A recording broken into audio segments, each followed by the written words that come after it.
नमस्कार दोस्तों, आज हम लेकर आए हैं आरपीसी द्वारा आयोजित द्वितीय श्रेणी अध्यापक भर्ती परीक्षा सामाजिक विज्ञान विषय का लोक प्रशासन खंड का ये पार्ट 3 है, जिसमें पहला पढ़ेंगे हम अभिप्रेरणा। अभिप्रेरणा को प्रबंध का हृदय कहा। किसने कहा? रेनिस लिकर्ट ने। मोटिवेशन शब्द एक लैटिन शब्द है जो मोटिव से बना है, जिसका अर्थ है इच्छा शक्ति को जागृत करना। अभिप्रेरणा शब्द का प्रयोग 1938 में अब्राहम मैस्लो द्वारा सर्वप्रथम किया गया था। अभिप्रेरणा की अगर विशेषताओं की बात करें कि अभिप्रेरणा की प्रमुख विशेषताएं क्या है, तो ये अनंत प्रक्रिया है जो हमेशा चलती रहती है। प्रत्येक व्यक्ति के अंदर से ये भावना आती है। संपूर्ण व्यक्ति अभिप्रेरित होता है, उसका एक भाग नहीं, यानी कि अभिप्रेरणा समस्त व्यक्ति को प्रभावित करेगी, किसी एक भाग को नहीं। ये एक मनोवैज्ञानिक धारणा है। ये वित्तीय व गैर वित्तीय प्रकार की होती है। कार्यक्षमता में वृद्धि होती है। अभिप्रेरणा व मनोबल दोनों में भिन्नता पाई जाती है, यानी कि अभिप्रेरणा और मनोबल दोनों अलग चीज़ है। क्षमता और इच्छा को जोड़ने वाला तत्व है। अब अभिप्रेरणा के कुछ प्रकार हैं, किस रूप में अभिप्रेरणा मिल सकती है, किसी को अभिप्रेरणा किस रूप में मिल सकती है। तो पहला बात करें धनात्मक, दूसरी ऋणात्मक हो सकती है, मौद्रिक रूप से हो सकती है, अमौद्रिक हो सकती है, व्यक्तिगत हो सकती है या सामूहिक हो सकती है। जैसे धनात्मक में वेतन हो सकता है, बोनस हो सकता है, वेतन वृद्धि, पुरस्कार, ये सब धनात्मक रूप से अभिप्रेरित करते हैं। ऋणात्मक में वेतन भत्ते में कमी की जा सकती है, पदोन्नति, निलंबन, पद मुक्ति और भी कुछ पनिशमेंट इस प्रकार के होते हैं, वो ऋणात्मक अभिप्रेरणा का काम करते हैं। मौद्रिक रूप से यानी कि पैसे के रूप में, लेन देन के रूप में वेतन हो सकता है, बोनस हो सकता है, नगद इनाम हो सकता है, प्रीमियम हो सकता है। अमौद्रिक के रूप में सम्मान, आदर, प्रशंसा, प्रत्यायोजन, सहभागिता, ये सभी अमौद्रिक प्रकार की अभिप्रेरणा है। व्यक्तिगत, जो किसी एक व्यक्ति को ही प्रभावित करे, जिसके अंदर हो सकता है आपका प्रशंसा पत्र, प्रमाण पत्र, सम्मान, विकास के अवसर। जबकि सामूहिक रूप से जो पूरे ग्रुप को प्रभावित करती है, जिसमें लाभ, सहभागिता, अधिलाभांश, डिविडेंड हो सकता है। अब अभिप्रेरणा की कुछ विधियाँ, जैसे उद्देश्यों को स्पष्ट करना, कुशल नेतृत्व करना, सहयोग के द्वारा अभिप्रेरणा दी जा सकती है, भागीदार बन के अभिप्रेरणा दी जा सकती है, प्रतिस्पर्धा या चुनौती के माध्यम से भी आदमी अभिप्रेरित होता है। तो ये सब अभिप्रेरणा की विधियाँ हैं। अब अभिप्रेरणा का पहला सिद्धांत की अगर बात करें तो ये दिया था अब्राहम मैस्लो का आवश्यकता पदानुक्रम सिद्धांत, जिसने 5 प्रकार की आवश्यकताएं बताई थी। सबसे पहले शारीरिक आवश्यकता, सुरक्षा की आवश्यकता, सामाजिक आवश्यकता, सम्मान व स्वाभिमान की आवश्यकता, और सबसे ऊपर की सर्वोच्च जो होती है वो है आत्मविकास की आवश्यकता। और इसे अब्राहम मैस्लो का आवश्यकता का त्रितत्व सिद्धांत भी कहा गया है। ये सिद्धांत अब्राहम मैस्लो के द्वारा 1943 में इनकी रचना थी, ए थ्योरी ऑफ ह्यूमन मोटिवेशन में प्रकाशित हुआ था। और इसके अगर प्रमुख आलोचकों की बात करें तो अब्राहम सिद्धांत के प्रमुख आलोचकों के अंदर है वॉरेन, क्रिस आर्गेरिस, ब्रिडवेल। दूसरा जो सिद्धांत दिया वो है डगलस मैकग्रेगर का XY सिद्धांत, जहाँ पर X एक निराशावादी है जबकि Y आशावादी होता है। Y एक सकारात्मक है जबकि X नकारात्मक धारणा होती है। जैसे X के अंदर कार्य न करना, कार्य को टालना, जिम्मेदारी से बचना, परिवर्तन का विरोध करना, ये सब X प्रकार के हैं जिनसे नकारात्मक धारणा होती है। जबकि Y में कार्य को खेल समझना, उत्तरदायित्व को निभाना, परिवर्तन को स्वीकार करना, नवाचार करना, ये सब Y सिद्धांत के अंतर्गत आते हैं। नेक्स्ट थ्योरी है जेड विचारधारा। यह विचारधारा आउची या जिसे विलियम ओची भी कहा जाता है के द्वारा दी गई थी। नेक्स्ट है प्रत्याशी विचारधारा, ये ब्रूम के द्वारा दी गई थी और इसका सिद्धांत है कर्षण शक्ति गुणा प्रत्याशा बराबर अभिप्रेरणा। और लिकर्ट की विचारधारा में लिकर्ट ने अपनी विचारधारा 4 प्रकार से विभाजित की है। स्वार्थी सर्वसत्ताधारी जो कि एक शोषणकारी होती है, हितैषी सर्वसत्ताधारी ये उदारवादी होता है, परामर्श और सहभागी, सहभागी सर्वोच्च होती है। अब नेक्स्ट बात करते हैं निर्णय निर्माण की, डिसीजन मेकिंग की।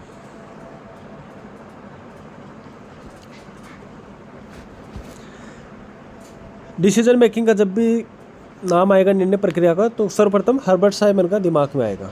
हर्बर्ट साइमन ने 1947 में रचना लिखी थी एडमिनिस्ट्रेटिव बिहेवियर, प्रशासनिक व्यवहार। काफ़ी इंपॉर्टेंट है, काफ़ी बार पूछी जा चुकी है। एडमिनिस्ट्रेटिव बिहेवियर किसकी रचना है? हर्बर्ट साइमन की, और ये निर्णय प्रक्रिया से संबंधित है। निर्णय 2 या अधिक संभावित विकल्पों में से एक व्यवहारिक विकल्प का चुनाव है, और ये कथन है जॉर्ज टेरी का।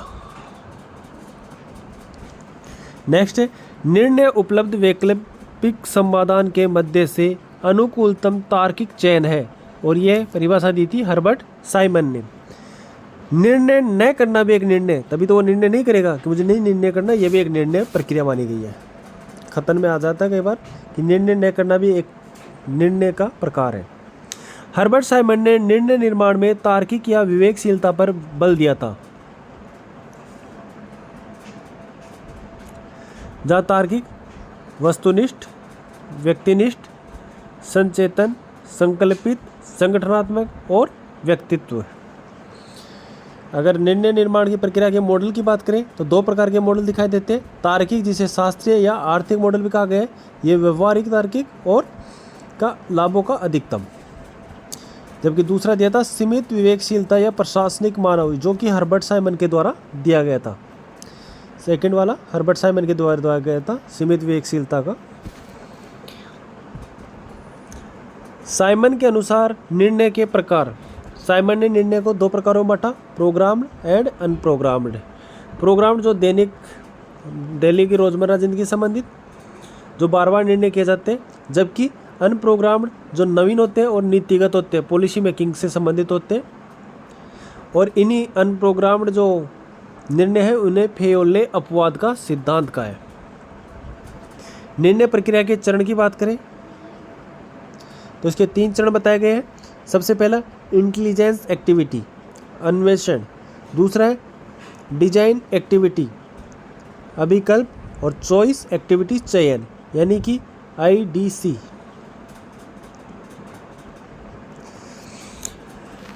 नेक्स्ट है लुंडबर्ग ने निर्णय प्रक्रिया के 6 चरण बताए, जबकि पीटर ड्रगर ने निर्णय प्रक्रिया के 5 चरण बताए, जबकि लुंडबर्ग ने 6 चरण बताए। नेक्स्ट बात करते हैं नेतृत्व की। नेतृत्व एक व्यक्तिगत व्यवहारिक गुण होता है। लक्षण सिद्धांत यानी नेतृत्व का जो ट्रेट थ्योरी दी गई थी वो दी गई थी चेस्टर बर्नार्ड व R.D. टिड के द्वारा, और इन्होंने नेता के 10 गुण बताए थे, जिसके अनुसार व्यक्तिगत विशेषता व गुणों पर आधारित होता है, यानी कि नेतृत्व व्यक्तिगत विशेषता व गुणों पर आधारित होती है। ग्रेट मैन थ्योरी महान व्यक्ति का सिद्धांत, जिसके अनुसार नेता बनाए नहीं जाते। ग्रेट मैन महान व्यक्ति, जिस थ्योरी के अनुसार नेता बनाए नहीं जाते बल्कि नेता पैदा होते हैं, ये ग्रेट मैन थ्योरी कहलाती है। आकस्मिकता सिद्धांत जिसे दिया था फिडलर ने, यानी कि नेता परिस्थितियों में होने वाली अंतःक्रिया की भूमिका का परिणाम होता है। प्रभाव प्रणाली, नेता और परिस्थिति, और नेता और समूह आपस में एक दूसरे से जुड़े होते हैं, परिस्थिति समूह जुड़ा होता है और इनका प्रभाव आपस में जुड़े होते हैं। नेतृत्व की प्रमुख शैलियाँ, जिसे पहली है अभिप्रेरणात्मक शैली जो 2 प्रकार की होती है, धनात्मक और ऋणात्मक, जबकि दूसरी है शक्ति शैली जो कि अधिनायकवाद, प्रजातांत्रिक और निर्बाध रूप से 3 रूपों में पाई जाती है।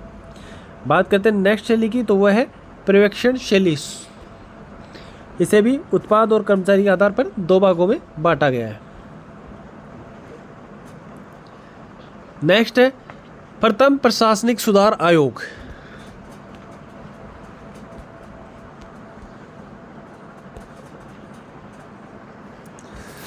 पाँच जनवरी 1966 को इसका गठन किया गया और इसके अध्यक्ष बनाए गए मोरारजी देसाई को। मोरारजी देसाई 1967 में जब उप प्रधानमंत्री बने तो 1967 में फिर प्रथम प्रशासनिक सुधार आयोग के अध्यक्ष बने, के हनुमंतैया इसके अध्यक्ष बने। इसके 20 अध्ययन दल थे, 13 कार्यकारी समूह बनाए गए और इसने कुल अनुशंसाएं की थी 580 और कुल प्रतिवेदन प्रस्तुत किए 20, यानी कुल प्रतिवेदन रिपोर्ट सौंपी इन्होंने 20, जिनमें कुछ रिकमेंडेशन थी 580 इसके 20 प्रतिवेदन काफ़ी इंपॉर्टेंट है, कोई ना कोई प्रतिवेदन पूछा जाता रहा। तो पहला प्रतिवेदन इनका था जन अभियोग निराकरण की समस्या से संबंधित और ये 1966 में प्रकाशित हुआ था। दूसरा नियोजन तंत्र का आंतरिक प्रतिवेदन। तीसरा है लोक उपक्रम। चौथा वित्त लेखा एवं लेखा परीक्षण। पांचवा प्रतिवेदन नियोजन की व्यवस्था से संबंधित। छठा प्रतिवेदन आर्थिक प्रशासन से संबंधित है। सातवां प्रतिवेदन भारत सरकार का प्रशासन एवं कार्यप्रणाली संबंधित है। आठवां जीवन बीमा प्रशासन से संबंधित है। नौवां प्रतिवेदन केंद्रीय प्रत्यक्ष कर प्रशासन से संबंधित है। 10वां कार्मिक प्रशासन से संबंधित है।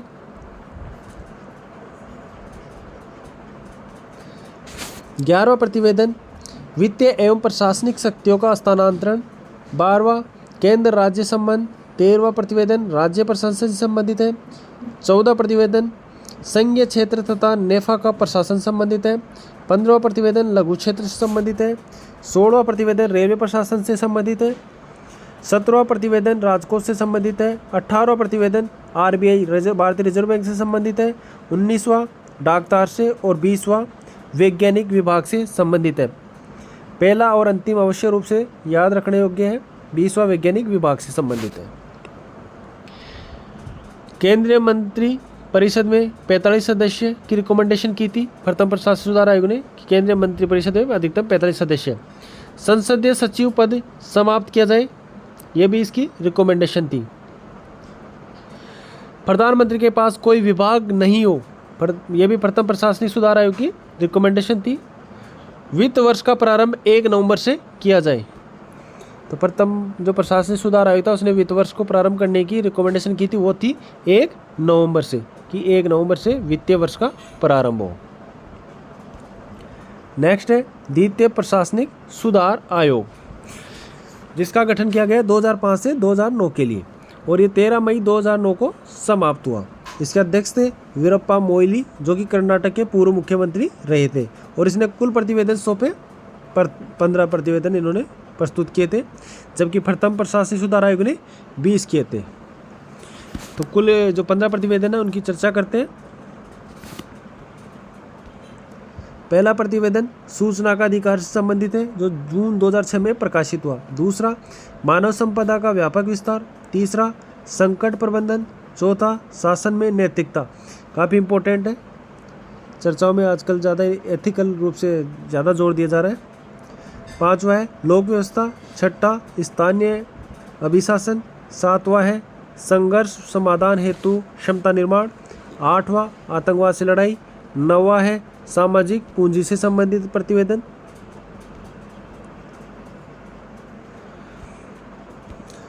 10वां है कार्मिक प्रशासन की स्वच्छता।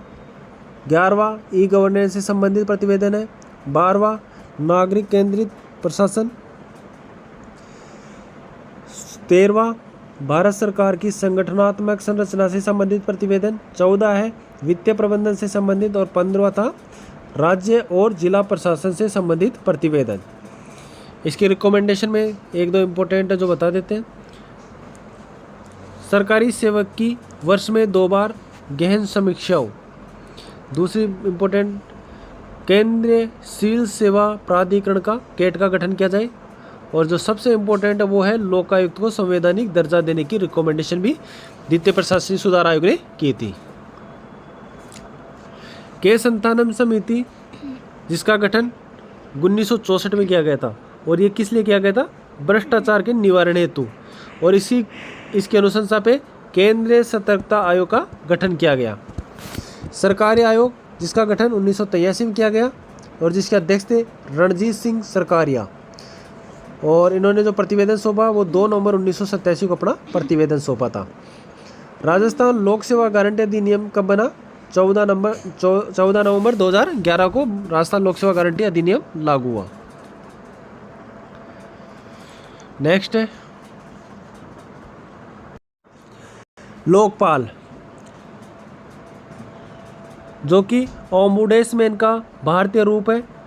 लोकपाल स्वीडन की ओम्बुड्समैन संस्था से प्रभावित, और ओम्बुड्समैन संस्था का गठन 1809 में हुआ था। भारत में 1963 में राजस्थान प्रशासनिक सुधार समिति, जिसके अध्यक्ष थे हरिश्चंद्र माथुर, ने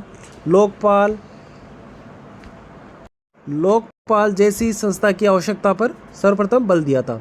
संसद में सर्वप्रथम लोकपाल की मांग LM सिंघवी के द्वारा रखी गई थी। प्रथम प्रशासनिक सुधार आयोग ने केंद्र स्तर पर लोकपाल तथा राज्य स्तर पर लोकायुक्त की स्थापना की रिकमेंडेशन की।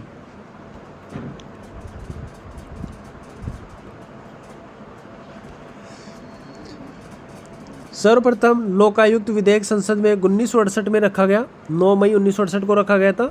उसके बाद 71 में, फिर 72, यह क्रम से 85, 87, 1996, 1998, 2001, 2011, और ये प्रभावी कब से हुआ? 16 जनवरी 2014 से।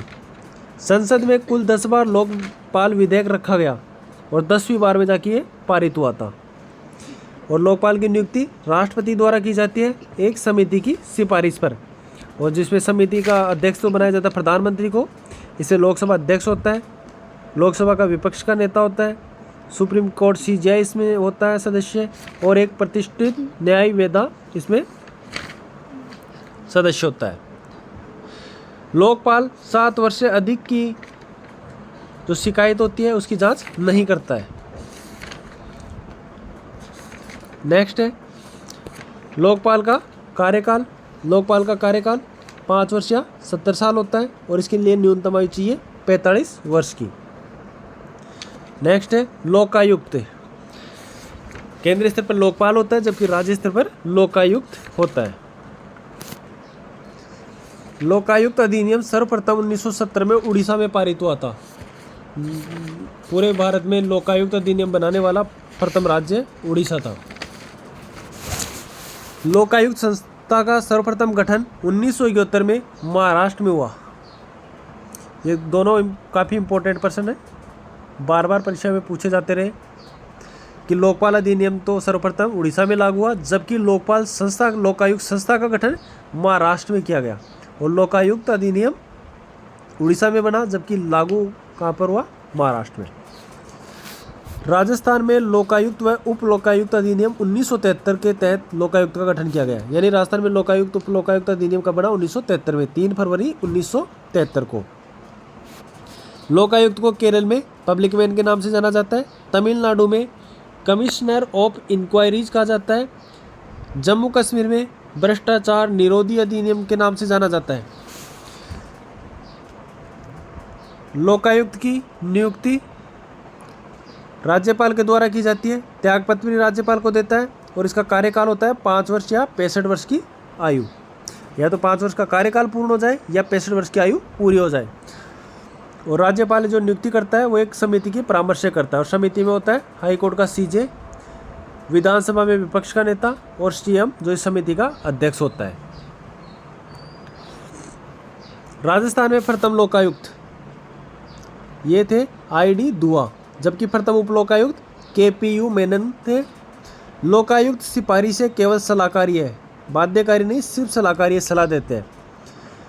और हिमाचल प्रदेश, आंध्र प्रदेश, मध्य प्रदेश, गुजरात में लोकायुक्त के क्षेत्राधिकार में CM भी शामिल है, जबकि राजस्थान में CM शामिल नहीं है। अब बात करते हैं राजस्थान लोकायुक्त का क्षेत्राधिकार, जिसके अंदर आएगा CM को छोड़कर, मुख्यमंत्री को छोड़कर समस्त मंत्रिपरिषद लोकायुक्त के क्षेत्राधिकार में आती है। सभी सचिव, विभागाध्यक्ष, लोक सेवक, जिला परिषद के जिला प्रमुख व उपप्रमुख, पंचायत समिति के प्रधान उपप्रधान, नगर निगम के मेयर उपमेयर, नगर पालिका व नगर परिषद के अध्यक्ष उपाध्यक्ष इनके क्षेत्राधिकार में आते हैं। पंचायती राज या नगर पालिका कानून के तहत गठित समिति का अध्यक्ष, राजस्थान सोसाइटी रजिस्ट्रेशन अधिनियम के तहत रजिस्ट्रीकृत सोसाइटी राजस्थान लोकायुक्त के क्षेत्राधिकार के तहत आते हैं। इसके क्षेत्राधिकार से जो बाहर है वो है CM, इसके क्षेत्राधिकार से बाहर है राज्यपाल, महालेखाकार, हाई कोर्ट के मुख्य न्यायाधीश व न्यायाधीश, RPC के अध्यक्ष व सदस्य, मुख्य निर्वाचन आयुक्त, मुख्य निर्वाचन अधिकारी। सरपंच व पंच ये भी लोकायुक्त के क्षेत्राधिकार से बाहर है। विधायक की भी शिकायत नहीं की जा सकती। सेवानिवृत्त लोक सेवक, सचिवालय अधिकारी व कर्मचारी ये सब लोक सेवक के क्षेत्राधिकार से बाहर है। इसमें से काफ़ी इम्पोर्टेंट है सरपंच व पंच, ये इसके क्षेत्राधिकार से बाहर है। अब बात करते हैं आरटीआई एक्ट की। सूचना प्राप्त करने का अधिकार अनुच्छेद 1901 अभिव्यक्ति की स्वतंत्रता के तहत दिया गया। शासकीय गोपनीयता एक्ट 1923 में लागू हुआ था।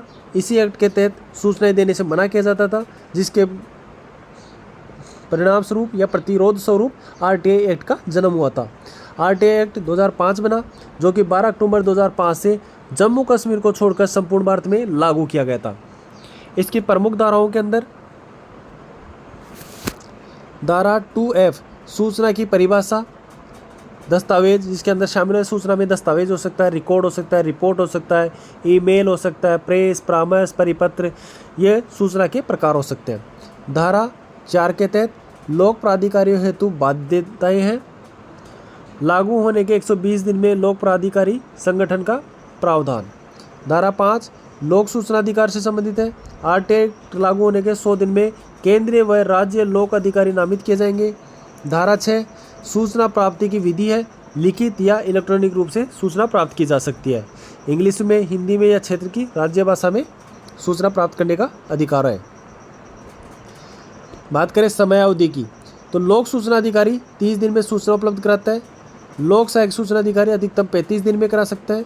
सूचना जो जीवन व स्वतंत्रता से संबंधित है उसे 48 आवर्स में यानी 48 घंटे में सूचना उपलब्ध कराना या देना अनिवार्य है। तृतीय पक्ष सूचना के अधिकार में एक शब्द है तृतीय पक्ष। तृतीय पक्ष कौन होता है? तृतीय पक्ष जो सूचना देने वाली संस्था और सूचना प्राप्त करने वाले व्यक्ति के अन्य कोई भी पक्ष है वो तृतीय पक्ष माना जाता है।